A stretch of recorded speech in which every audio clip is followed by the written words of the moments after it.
Oke, kita lanjut ke video pembelajaran yang kedua ya. Jadi kalau video pembelajaran yang pertama, di terakhir itu tadi saya menyinggung tentang beberapa metode numerik, metode iterasi yang kita gunakan untuk mencari nilai eigen dan vektor eigen atau pasangan eigen dari suatu matriks A berorder n kali n gitu ya, dengan menggunakan metode iterasi, metode numerik, karena adanya kelemahan dari metode pencarian nilai eigen, perhitungan nilai eigen dan vektor eigen secara analitik atau secara eksak gitu ya. Banyak keterbatasan, jadi mungkin lebih baik jika kita gunakan metode numerik, apalagi untuk matriks-matriks yang berukuran besar atau matriks-matriks yang elemen matriksnya itu cukup besar atau cukup kecil gitu ya, sangat kecil. Nah, oke. Metode yang pertama adalah metode pangkat atau power method ya. Jadi untuk pertemuan pertama saya akan membahas pertemuan pertama analisis numerik 2 ya. Untuk metode pencarian nilai eigen dan vektor eigen saya akan membagi menjadi dua bagian. Untuk pertemuan pertama itu saya akan membahas tentang metode power dan modifikasi metode power method atau metode pangkat dengan menggunakan metode inverse method dan juga shifted inverse method.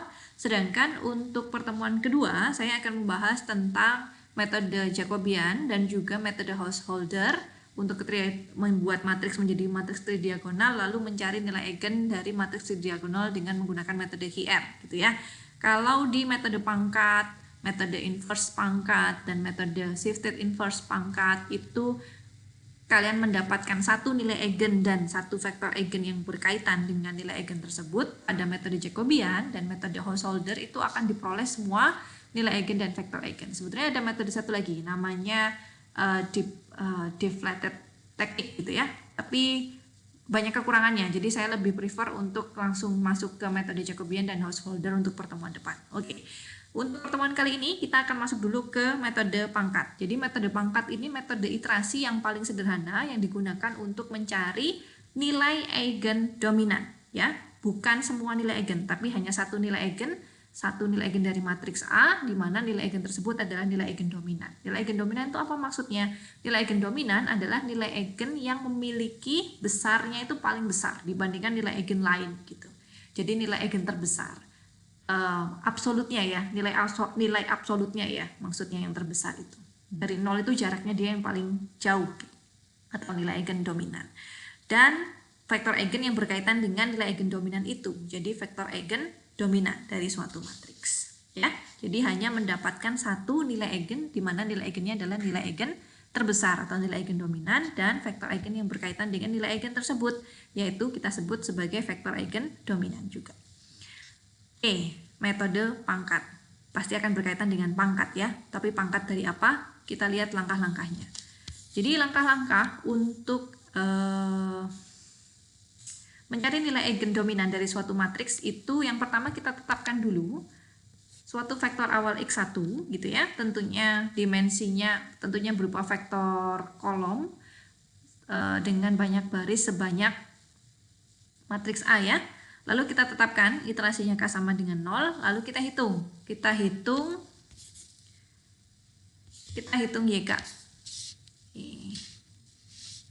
Nah, kita hitung YK dengan formula ini YK, jadi saya punya X0 ya, kalau saya mulai dengan X1 saya akan punya Y2 di mana Y2 nya adalah AX1. Oh kok X2, ini AX1 ya, Y1 sama dengan AX1. Lalu saya hitung norm maksimum dari YK, ini YK ya, bukan XK. Jadi YK saya dapatkan XK plus 1, XK plus 1 nya gimana ngitungnya? XK plus 1 sama dengan 1 per CK plus 1 dikali YK ya. Jadi untuk iterasi K nya sama dengan 1, saya akan dapat di sininya 2 sama dengan 1 per C2 dikali Y1 gitu ya. Terus kita bandingkan apakah XK dan XK-1 atau XK plus 1 dan XK itu normnya sudah kurang dari sama dengan epsilon. Kalau sudah kurang dari sama dengan epsilon berarti kita bisa anggap bahwa XK plus 1 adalah vektor eigen dan nilai eigennya adalah CK plus 1. Tapi kalau masih XK min 1 nya itu masih lebih besar daripada epsilon, maka norm dari XK, ini bisa saya ubah begini ya, sama saja sebetulnya. Oke, biar nggak bingung kalian, karena saya di atas pakai notasi XK dan XK plus 1, bukan XK dan XK min 1. Jadi ketika jarak dari XK plus 1 ini dengan XK yang awal itu masih lebih besar dari epsilon atau suatu galat yang kita tentukan, maka kita ulangi kembali dengan menambahkan K-nya jadi K plus 1. Gitu ya. Oke. Simpel ya. Jadi kita lakukan iterasi saja sebetulnya. Oke.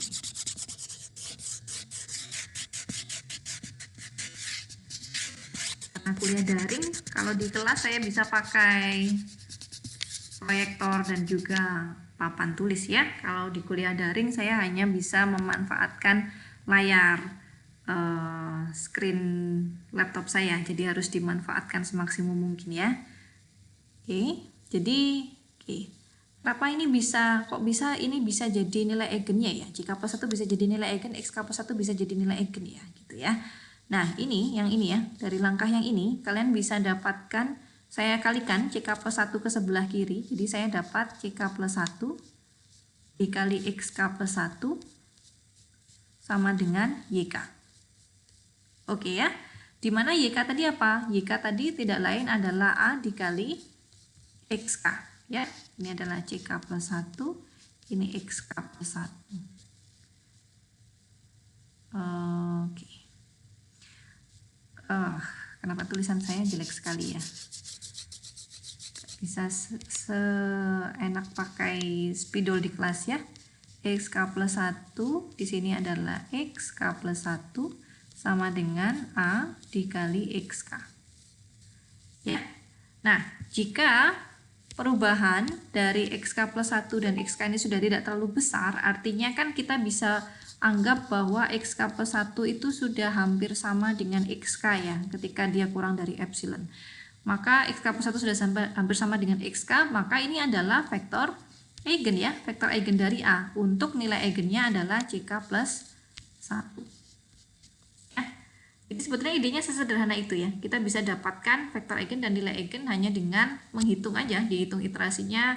Kita gunakan matriks A, lalu kita hitung yang X awal sama X perhitungan kita yang terakhir, apakah kurang dari epsilon atau enggak. Kalau lebih dari epsilon, kita itu ulangin lagi. Kalau sudah kurang dari epsilon, ya sudah, gitu ya. Nah, cuman yang menarik adalah ternyata CK plus 1 itu adalah nilai eigen dominan, bukan sembarang nilai eigen, tapi nilai eigen dominan. Contohnya bagaimana ya? Misalkan saya punya inverse power atau perintahnya adalah menggunakan power method untuk menentukan nilai eigen dominan dan vektor eigen dari matriks A ini, gitu ya. Dengan X1-nya saya tentukan 111. Hati-hati, nilai awal yang kalian gunakan jangan sampai 000 ya. Kalau dikalikan 000 kan tadi kita tahunya YK sama dengan A dikali XK ya. Kalau X-nya saja sudah 0, maka YK-nya akan 0. Maka tidak akan bisa terjadi iterasi apapun. Jadi sebisa mungkin jangan menggunakan vektor awal yang ada isi 0-nya gitu. Gunakan saja 111 atau berapapun lah. Yang pasti jangan 000. Oke. Itasnya tadi bagaimana bilangnya, bahwa kita harus mencari YK sama dengan A XK, dengan ini K-nya kan 1 ya.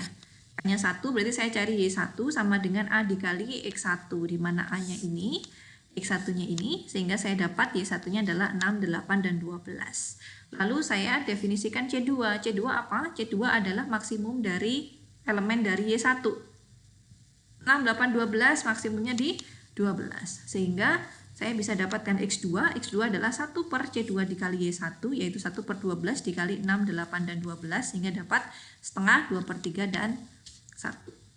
Oke, kita masuk ke iterasi kedua dengan cara yang sama. Kita hitung Y2, ini X2 ya. Y2 adalah A dikali X2, matriks A dikali X2, saya dapat 7 per 3, 10 per 3, 16 per 3. C2-nya adalah maksimum dari 7 per 3, 10 per 3, 16 per 3. Dari ini ya, maksimumnya ini saya dapat 16 per 3. Sehingga X2-nya adalah 1 per C2 dikali Y2.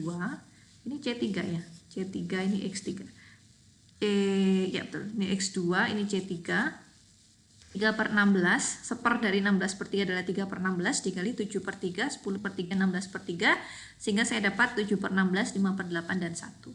Perhatikan bahwa vektor yang kita dapatkan di terakhir, XK plus 1 itu selalu punya norm 1, karena kita bagi dengan maksimum dari YK tadi ya. Oke. Nah, kalau saya hitung menggunakan oktav, ini saya dapat sampai iterasi ke-15. Iterasi ke-15 dengan epsilonnya ini seingat saya 0,00001 ya. Epsilonnya ini saya dapat iterasinya berhenti di iterasi 15 dengan vektor eigennya isinya 0,4, 0,6 dan 1. Nilai eigennya adalah 4. Ya, nilai eigennya adalah 4, vektor eigennya 0,4061. Kalian bisa hitung gitu ya, A dikali V1 akan sama dengan lambda 1 dikali V1. Jadi benar bahwa lambda 1 adalah nilai eigen dan V1 adalah vektor eigen. Gitu ya. Jadi cukup membantu ya. Menarik ya, karena dari iterasi saja kita bisa dapatkan suatu nilai eigen dan vektor eigen dari matriks A. Dan nilai eigennya juga nilai eigen yang terbesar. Sebenarnya nilai eigen terbesar atau nilai eigen dominan itu kita ambil akan berkaitan dengan spektral radius dari matriks A. Jadi memang akan banyak gunanya gitu. Jadi seringkali memang kenapa harus mencari yang nilai eigen dominan, karena memang banyak gunanya gitu. Seringkali yang dicari itu bukan semua nilai eigen, tapi cukup nilai eigen terbesar gitu. Oke. Jadi konsepnya bagaimana? Bagaimana bisa metode yang kita lakukan tadi itu menemukan nilai eigen terbesar dan juga vektor eigen terbesar atau pasangan eigen dominan dari matriks A. Kita akan buktikan dari teorema berikut ya. Misalkan saya punya matriks A ukurannya n kali n dan punya nilai eigennya kan sebanyak n ya, dimana saya bisa urutkan gitu ya.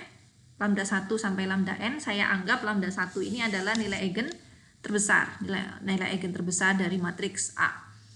X0 kita pilih sehingga saya punya XK yang bisa dibangkitkan secara rekursif oleh YK sama dengan AXK.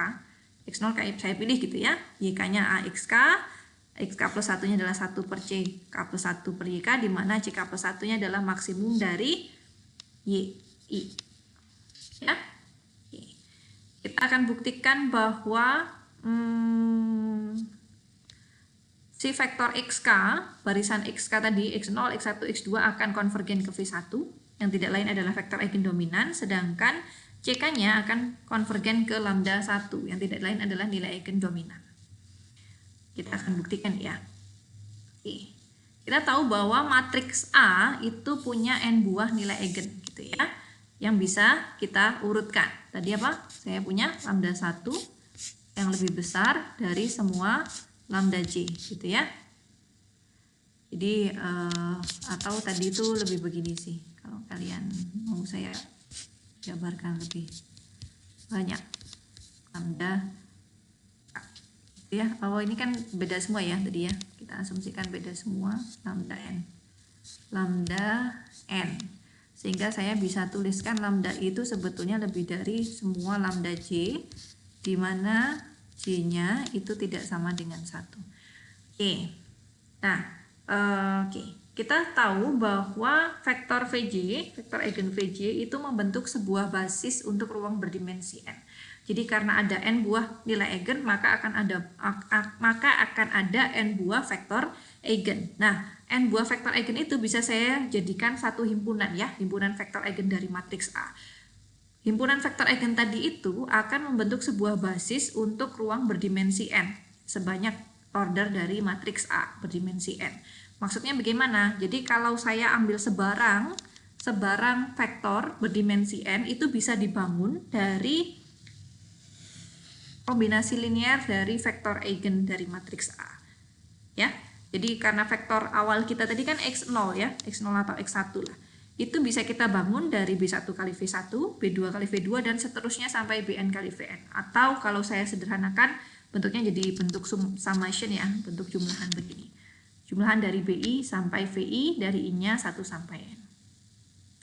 Nah, X0 itu kita anggap sudah ternormalisasi. Kalau belum ternormalisasi atau panjangnya 1. Kalau belum Bu, ya dinormalisasi dulu gitu ya. Kita anggap sekarang sudah ternormalisasi atau panjangnya 1.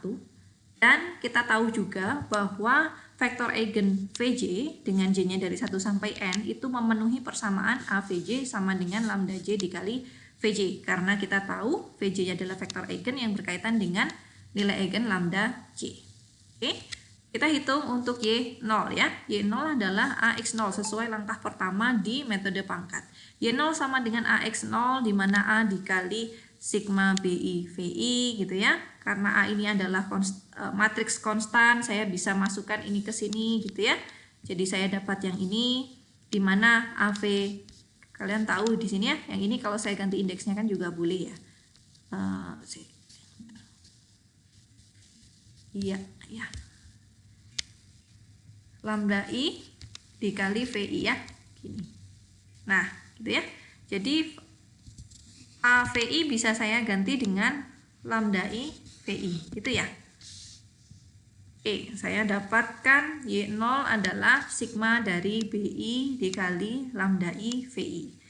Kita tahu bahwa lambda 1 itu nilai eigen terbesar dari matriks A. Artinya semua Y0 ini boleh ya, saya keluarkan ini kalau dijabarkan di sini ya. Saya zoom sedikit biar lebih jelas. Bentar. Ya, gini. Saya pakai biru. Oke, jadi kalian dapat bahwa Y0 adalah sigma dari 1N BI lambda I VI ya. Yang tidak lain adalah B1 lambda 1 V1, B2 lambda 2 V2, terus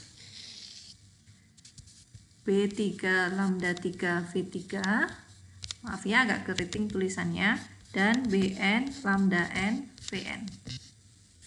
Gitu ya. Nah, ini saya bisa faktorkan lambda satunya ya. Lambda satunya saya keluarkan, jadi saya dapat lambda 1 dikalikan B1 V1.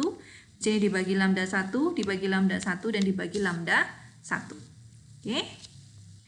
Lalu, langkah metode pangkat selanjutnya adalah dengan menetapkan bahwa X1 adalah 1 per C1 dikali Y0. Di mana C1 adalah maksimum dari X. Benar, maksimum dari X10 ya. C1 lah, kita anggap sebagai C1. Sehingga X1 ini kan Y0 tadi yang ini ya. Kalau saya ambil Y0 dibagi sama C1, maka ini sebetulnya tinggal kalian bagi saja dengan C1 ya. Dibagi C1 gitu ya. Oke, saya juga nggak bisa cantik ya. Dibagi C1, ini juga dibagi C1. Ini sama dengan X1, yang tidak lain ini ya. X1 sama dengan lambda 1 per C1, yang ini turun ke bawah ya. Ini akan sama persis dengan yang di sini. Oke. Kemudian iterasi kedua saya mau menghitung AX1. AX1 ini tidak lain sebetulnya adalah A dikali AX0. Yang A pangkat 2 X0 ya. Nah, AX1 adalah, X1-nya tadi apa? Ini ya. Jadi saya bisa ganti X1 dengan lambda C1 dikali ini. Sampai sini. Kemudian A-nya, karena konstanta matriks konstan, saya bisa masukkan si A ini ke sini ya, ke masing-masing situ. Dan seterusnya sampai di sini. Sehingga saya dapat AV1, AV2, AV3, AVN. Oke, kita tahu bahwa AVI sama dengan lambda I VI karena VI adalah vektor eigen ya. Berarti saya bisa ganti AV1 menjadi lambda V1, lambda 1 V1, AV2 lambda 2 V2, AV3 lambda 3 V3, AVN lambda n Vn. Lalu gimana? Lambda 1 itu bisa saya keluarkan lagi ya. Karena ya lambda 1 saya keluarkan. Kenapa harus lambda 1? Karena lambda 1 ini adalah nilai eigen terbesar. Nanti ada kaitannya dengan proses yang di bawah. Keluarkan dulu lambda 1, saya dapat lambda 1 pangkat 2 per C1, B1 V1, di sini dibagi lambda 1, dibagi lambda 1, dibagi lambda 1. Yang tidak lain menjadi lambda, ini pangkatnya jadi pangkat 2, ini pangkat 3 ya ini harusnya. Pangkat 3 ini pangkat N ya. Sorry. Betul, ini pangkat 2. Ini pangkat 2, ini pangkat 2. Lalu untuk X2 itu 1 per C2 dikali Y1, di mana lambda 1 kuadrat per C1 dikali C2, B1 V1 dan seterusnya, gitu ya. Oke, sekarang kalian sudah bisa dapat X2. Iterasi ketiga dengan cara yang sama, kalian bisa dapat Y2 adalah lambda 1 pangkat 3 C1 kali C2. Lambda X3-nya adalah lambda 1 pangkat 3 C1 kali C2 kali C3. Di sininya pangkatnya jadi pangkat 3 ya, dan seterusnya sampai yang di sini. Nah, perhatikan juga bahwa di sini itu AX2 itu A dikali X kayaknya saya lebih enak nulis di sini ya. Y2 itu sama dengan AX2, di mana AX2 itu adalah X2 itu apa? X2 itu adalah 1 per C2, saya harus naik ke atas, 1 per C2 Y1, dimana Y1 nya adalah 1 per C2 A dikali Y1 nya itu A dikali X1 ya, jadi 1 per C2 A pangkat 2 X1. Kalau saya teruskan lagi, ini akan saya dapatkan 1 per C1 C2 A pangkat 3 X0 ya. Nah, inilah kenapa disebut metode pangkat, karena matriks A-nya akan terus dipangkatkan untuk iterasi ke K. Ya. Oke. Iterasi ke K, saya akan dapatkan YK-1-nya adalah lambda 1. Hati-hati, di sini saya ada typo sedikit. YK-1 berarti di sini jadi K, YK ya. C1, C2 sampai CK. B1 ini pangkatnya pangkat K, dan pangkat K. XK-nya dari sini ya, kalian bisa generalisasi, ini jadi lambda 1 pangkat K, C1, C2, C3 sampai CK, di sini pangkatnya pangkat K. Oke ya, karena lambda 1 adalah nilai eigen terbesar, artinya saya punya lambda 1 lebih besar dari semua nilai eigen yang lain, di mana J-nya tidak sama dengan 1 ya. Artinya, saya bisa bagi ya, jadi lambda J per lambda 1 itu selalu kurang dari 1. Nah, ini nggak mungkin sama dengan. Nggak pakai sama dengan. Ya, karena nilai eigen terbesar, jadi nggak mungkin sama dengan J. Jadi saya dapat lambda J dibagi lambda 1 itu kurang dari 1, sehingga diperoleh bahwa hapus. Oke. Jadi kalau saya limitkan gitu ya. Kalau ini saya limitkan untuk K menuju tak hingga. Ini kan kurang dari 1 ya. Kurang dari 1, ini kurang dari 1, kurang dari 1. Artinya limitnya ini akan bernilai 0. Ini juga bernilai 0.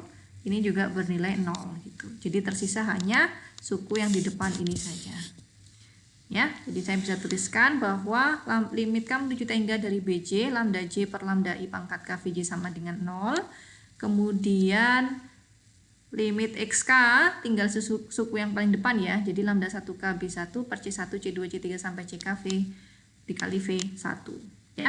Nah, kita tahu bahwa, atau kita asumsikan vektor X0 tadi sudah ternormalisasi jadi panjangnya 1, begitu juga vektor X1, X2, X3 semuanya itu panjangnya 1 ya kan, karena dibagi dengan maksimum dari vektor Y tadi kan ya. Artinya XK ini nilai maksimumnya 1, setiap norm dari XK itu 1 dan norm dari V1 itu juga 1. Artinya agar si vektor ini, jadi dari dua ruas kiri dan ruas kanan yang bernilai vektor itu kan XK sama V1 ya. Agar vektor ini nilainya sama besar, ini kan cuma skalar ya, yang di sini adalah skalar.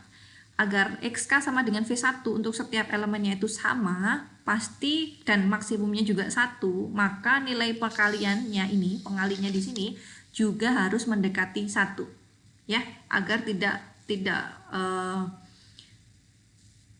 sama gitu. Kalau nggak mendekati 1 nanti bisa jadi V1 nya lebih besar daripada XK kan ya gitu. Artinya ketika limit XK menuju tak hingganya sama dengan 1, barisan dari XK akan konvergen ke vektor eigen terbesar atau V1 ya. Jadi sudah terbukti bahwa barisan vektor XK akan konvergen ke vektor eigen terbesar V1. Sekarang kita akan tunjukkan bahwa CK plus 1 itu akan konvergen ke nilai eigen terbesar. Kita tahu dari persamaan sebelumnya, yang ini ya, yang ini saya dapatkan ini ya. Ini kan kita tahu ini ya. Sekarang saya tuliskan M adalah K-1. Maka saya punya limit M artinya ketika K menuju tak hingga, maka M-nya juga tetap menuju tak hingga ya. Jadi M menuju tak hingga untuk lambda 1 K-1 M untuk beta 1 per C1, atau ini sebetulnya bisa ditulis begini sih, Pi. Nah, perkalian dari I sama dengan 1 sampai K dari C1. Ini sama dengan 1 gitu ya. Itu oke. Atau saya bisa tuliskan M-nya ini saya ganti jadi K-1. Ini jadi K gitu ya. Sama saja sebetulnya karena menuju tak hingga dengan K-1 sehingga saya peroleh nilai ini ya. Oke. Lalu kita maunya apa? Kita mau cari tahu ini limit ini. Oke, caranya bagaimana? Kita hanya tahu informasi yang di sini kan ya. Kita bagi saja si lambda 1 KB1 per ini sampai CK, saya bagi dengan lambda 1 K-1 per B1 sampai ini CK. Atau saya sama saja dengan saya limitkan atas dan limitkan bawah penyebutan pembilangnya. Yang ini tidak lain, ini nilainya adalah 1 ya. Dan ini juga ketika saya buat sampai tak hingga, ini kan jadi nilai M tadi ya. Ini juga nilainya 1 ya. Oke. Berarti di sini saya dapat apa? Saya dapat di sini adalah limit K menuju tak hingga dari lambda 1 sama dengan limit K menuju tak hingga dari CK. Nah, lambda 1 ini kan tidak mengandung indeks K ya. Artinya dia bilangan aja. Jadi ini bisa saya keluarkan. Artinya saya dapat limit barisan CK akan menuju ke lambda 1. Jadi barisan CK akan menuju ke nilai eigen terbesar dari matriks A. Terbukti ya. Oke, happy. Ya. Oke. Itu dulu ya sampai video pembelajaran kedua. Jadi kalian bisa endapkan dulu, ulang-ulang dulu sampai kalian paham gitu ya. Saya juga akan memberikan video bagaimana mengaplikasikan langkah-langkah untuk menghitung power method tadi ke Octave ya. Ada videonya tersendiri. Dan juga ada video bagaimana modifikasi dari power method tadi. Jadi kita bisa menggunakan inverse power method dan juga shifted inverse power method. Oke, itu dulu ya video pembelajaran untuk kedua. Bukan subbab. Video pembelajaran bagian 2 untuk pertemuan.